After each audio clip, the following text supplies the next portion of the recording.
হরে কৃষ্ণ। কেমন আছেন সবাই? আশা করি সকলেই ভালো আছেন। আমি চুমকি আরও একবার আমার চ্যানেলে আপনাদের সকলকেই স্বাগত জানাই।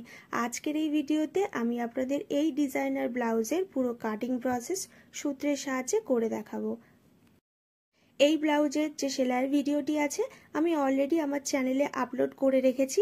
এই ভিডিওর ডেসক্রিপশন বক্সে গেলেই আপনারা সেলাইয়ের ভিডিওর লিঙ্ক খুব সহজেই পেয়ে যাবেন, অথবা আপনারা আই বাটনে ক্লিক করলেও ভিডিওর লিঙ্ক পেয়ে যাবেন।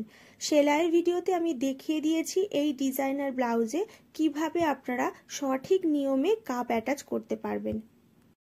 আর আপনারা যদি এই ধরনের আরও ডিজাইনার ব্লাউজের ভিডিও পেতে চান অবশ্যই কিন্তু চ্যানেলটিকে সাবস্ক্রাইব করে নেবেন এবং অবশ্যই বেল বাটন অন করে রাখবেন। প্রথমে আমি এখানে ফ্রন্টের পার্ট কাটিং করে নেব, তারপরে ব্যাক পার্টটা কাটিং করব।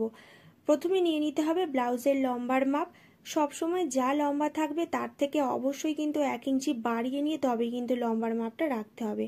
আমার এখানে লম্বা আছে 14 ইঞ্চি, আমি 1 ইঞ্চি বাড়িয়ে 15 ইঞ্চিতে ব্লাউজের লম্বার মাপ রাখছি। যেহেতু আজকে ব্লাউজটা বোর্ড নেকে বানানো হবে সেই কারণে যা পুটের মাপ থাকবে তার হাফ এখান থেকে নিয়ে নেব। আমার এখানে পুটের মাপ আছে 14 ইঞ্চি, তার হাফ হচ্ছে 7 ইঞ্চিতে আমি পুটের দাগ দেব। যদি ব্লাউজটা ডিপ নেক হয় তাহলে কিন্তু পুটের মাপটা আলাদা হবে। ব্লাউজের পিঠের মাপ অনুযায়ী কিন্তু সবসময় পুটের মাপ নেওয়া হয়। এরপর এখান থেকে 7 ইঞ্চিতে আর্মহোলের জন্য দাগ দিয়ে দিচ্ছি। এরপরে আমি নিয়ে নেব ছাতির 4 ভাগ। ছাতি আছে 34 ইঞ্চি, তার 4 ভাগের 1 ভাগ হচ্ছে 8.5 ইঞ্চিতে প্রথমে দাগ দেব। এরপরে আরও 2 ইঞ্চি এক্সট্রা নেব যদি পরবর্তীকালে কাপড় বাড়াতে চাই সেই কারণে। আর্মহোলের শেপটা আমি এইভাবে দিয়ে দেব।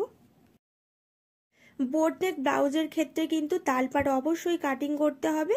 তো এখান থেকে হাফ ইঞ্চি ভেতরে একটা দাগ দিয়ে শোল্ডার থেকে এইভাবে একটা স্ট্রেট লাইন কেটে নেব। এরপর এখান থেকেও 1 ইঞ্চি দূরত্বে আরও একটা এইভাবে আর্মহোলের শেপ দিয়ে দিতে হবে। এই দাগটা হচ্ছে ফ্রন্ট পার্টের জন্য, বাইরের দাগটা হচ্ছে ব্যাক পার্টের জন্য। কোমরের মাপ আছে 30, তার 4 ভাগ হচ্ছে 7.5। তার সঙ্গে আরও 2 ইঞ্চি আমি এক্সট্রা রাখবো সেলাই মার্জিনের জন্য।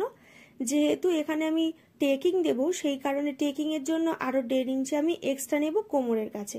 আপনারা চাইলে টেকিংটা 1 ইঞ্চিও রাখতে পারেন। গলার চওড়ার মাপটা এখান থেকে নিয়ে নিচ্ছি 3.5 ইঞ্চিতে।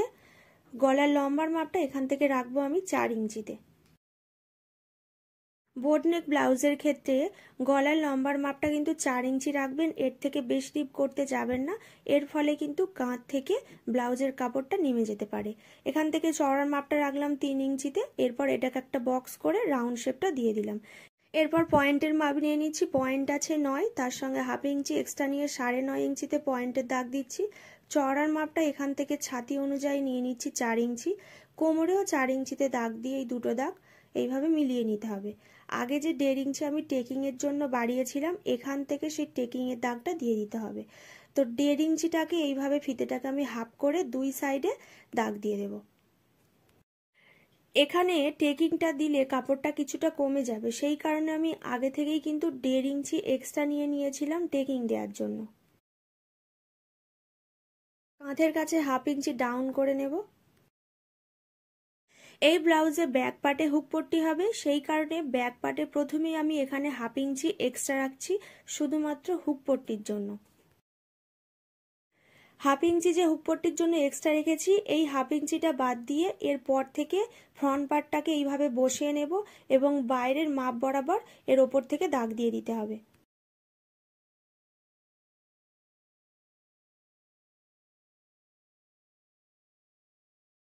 ফ্রন্ট পার্ট থেকে ব্যাক পার্টের আর্মহোলের শেপ দিয়ে দেওয়ার পরে ফ্রন্ট পার্টের যে আর্মহোলের শেপ আছে এখান থেকে কাটিং করে নিচ্ছি। ফ্রন্ট পার্টে আমি গলার লম্বার মাপ রেখেছিলাম 4 ইঞ্চি, ব্যাক পার্টে গলার লম্বার মাপ রেখেছি 3.5 ইঞ্চি। এখান থেকে 3 ইঞ্চিতে আরও একটা দাগ দিলাম এবং কোমর থেকে 4 ইঞ্চি ওপরে একটা দাগ দিয়ে এখান থেকে রাউন্ড একটা ডিজাইন কাটিং করে নিচ্ছি। এখান থেকে 4 ইঞ্চি দূরত্বে আরও একটা দাগ দিয়ে এই ডিজাইনটা কাটিং করে নিচ্ছি।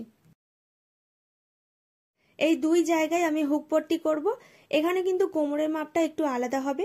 কোমর ছিল 30, তার 4 ভাগ হচ্ছে 7.5, তার সঙ্গে 2 ইঞ্চি এক্সট্রা। যেহেতু আমি ব্যাক পার্টে শুধুমাত্র 1 ইঞ্চি টেকিং দেব সেই কারণে এখান থেকে শুধু 1 ইঞ্চি বাড়িয়ে নেব।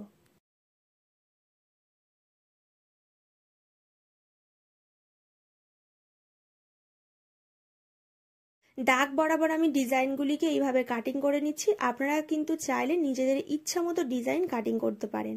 তো দেখুন ব্যাক পার্টের ডিজাইনটা ঠিক এই রকম ভাবে হবে। এরপরে চলে যাচ্ছি হাতার পার্টে। হাতার পার্ট কাটিং করার জন্য প্রথমে কাপড়টাকে ডবল ভাবে ভাঁজ করে নিতে হবে। আরও একবার লম্বার মাপটা এখান থেকে মেপে নিতে হবে। যা লম্বা থাকবে সবসময় কিন্তু তার থেকে 1 ইঞ্চি অবশ্যই বাড়িয়ে নেবেন।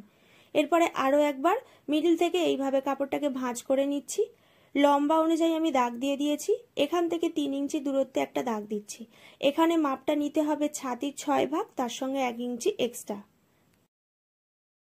ছাতি আছে 34, তার 6 ভাগ হচ্ছে 5.5, তার সঙ্গে 1 ইঞ্চি এক্সট্রা নিলে হচ্ছে 6.5 এবং 2 ইঞ্চি সেলাই মার্জিন। মুহুরি যা থাকবে তার হাফ এবং তার সঙ্গে 2 ইঞ্চি সেলাই মার্জিন।